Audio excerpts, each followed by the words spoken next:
সন্ধ্যায় বাসায় ফেরার সময় পাশের দোকান থেকে 2টা ডিম আর একটা নুডলসের প্যাকেট নিয়ে বাসায় ঢুকলাম। আপুর রুমের সামনে গিয়ে বন্ধু রাকিবকে ফোন দিয়ে বললাম, দেখ তোর বোন আমার বোনের মতো না। আমার বোনকে আমি যদি রাত 11টার সময় বলি যে আপু আমি বিরিয়ানি খাবো, তখন ঠিকই আমার আপু আমার জন্য বিরিয়ানি রান্না করে নিয়ে আসবে। এটাই হলো ভাইয়ের প্রতি বড় বোনের ভালোবাসা। আমাদের ভাই বোনের ভালোবাসা দেখে কিছু শিখ, কাজে লাগবে।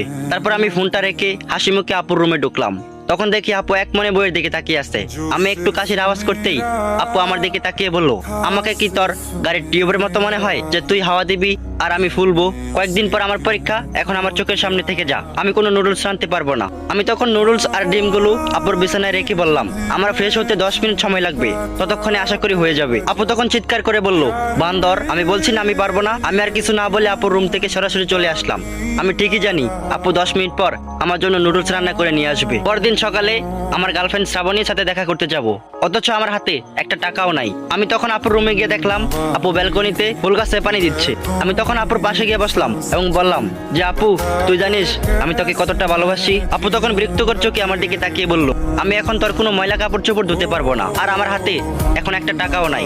আমি তখন অসহায়ের মতো আপুর দিকে তাকিয়ে বললাম, তুই সবসময় আমায় ভুল বুঝিস। যাই হোক, তোকে একটা কথা বলতে এসেছি।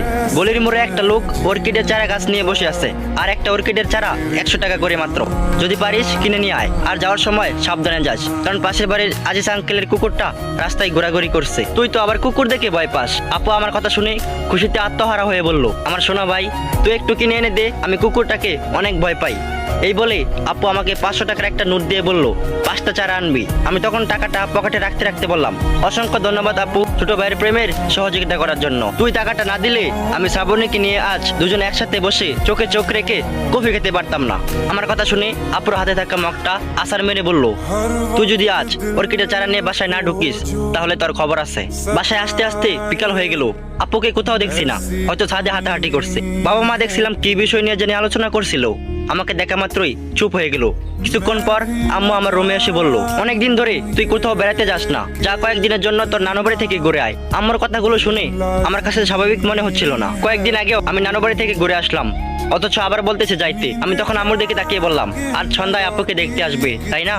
আর তোমরা চাও না যে আমি বাসায় থাকি? এমন সময় বাবা রুমে এসে ঢুকে বলল, হ্যাঁ আমরা চাই না তুই বাসায় থাকিস, কারণ তুই বাসায় থাকলে একটা না একটা ঝামেলা করবি। ছেলেটা অনেক ভালো, আনন্দমোহন কলেজের প্রফেসর, আর আমি এই ছেলেকে হাতছাড়া করতে চাই না। আমি বাবার কথা শুনে মুচকি হাসি বললাম, ছেলে যদি ভালো হয় তাহলে আমি 100% শিওর কোনো ঝামেলা হবে না। ছাদে এসে দেখি আপু ছাদের রেলিং ধরে দূরে তাকিয়ে আছে। আমি কফির মগটা আপুর দিকে এগিয়ে দিয়ে বললাম, আজকে আবার একটা মকবুল তোকে দেখতে আসবে। আপু তখন কফির মগে চুমুক দিয়ে বলল, এবার মনে হয় বিয়েটা হয়ে যাবে রে। ছেলেটা অনেক ভালো, তাদের বংশও নাকি অনেক ভালো, এবং সে অনেক টাকার মালিক। আমিও ছাদের রেলিং ধরে দূরে তাকিয়ে বললাম, ভালো হলেই ভালো। সন্ধ্যায় আপুকে দেখতে আসলো পাত্র সহ আরো কয়েকজন। আপুকে দেখেই পাত্রের ছোট বোন মন্তব্য করলো, মেয়েটা দেখতে সুন্দর কিন্তু নাকটা একটু বোচা। এই কথাটা শুনে আমার মেজাজটা খারাপ হয়ে গেল। আব্বু হাসি মুখে তাদের সাথে কথা বলছে আর আমার দিকে মাঝে মাঝে তাকিয়ে দেখছে। পাত্রের বড় বোন বলল, তুমি অত্যাধিক ফর্সা, আর অধিক ফর্সা মেয়েদের দেখলে মনে হয় তারা রক্ত শূন্যতায় ভুগছে। আমি তখন কিছু বলতে যাব, তখন খেয়াল করে দেখলাম আম্মু আমার হাত শক্ত করে চেপে ধরে রেখেছে। ছেলের মা তখন বলল, মেয়ে আমাদের পছন্দ হয়েছে। তখন বাবা ও মা খুশিতে বলল, আলহামদুলিল্লাহ। এমন সময় ছেলে বাবা বলল, আমাদের কোনো ডিমান্ড নেই, আল্লাহ আমাদের অনেক দিয়েছে।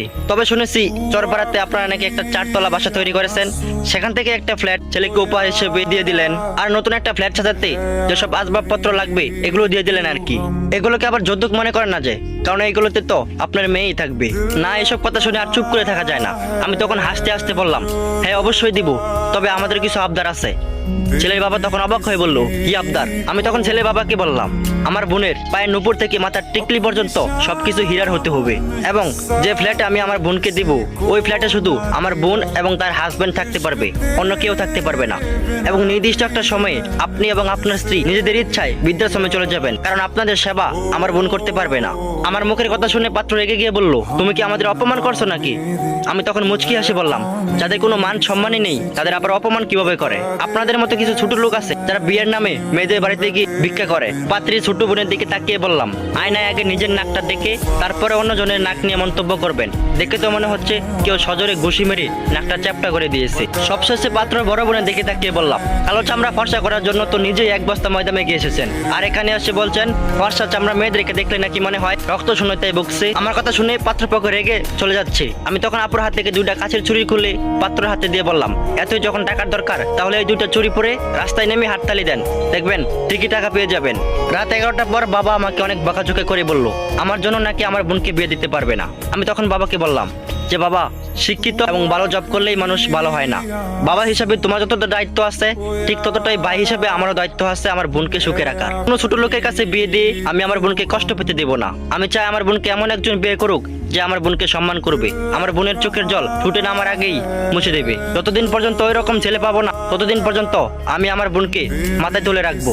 বাবার রুম থেকে বের হয়ে দেখি আপু দরজার আড়ালে দাঁড়িয়ে কান্না করছে। আমি তখন ফোনটা বের করে রাকিবকে ফোন দিয়ে বললাম আমার বোন তোর বোনের মতো না, আমার এখন বিরিয়ানি খেতে ইচ্ছে করছে। আমি এখন বললে আপু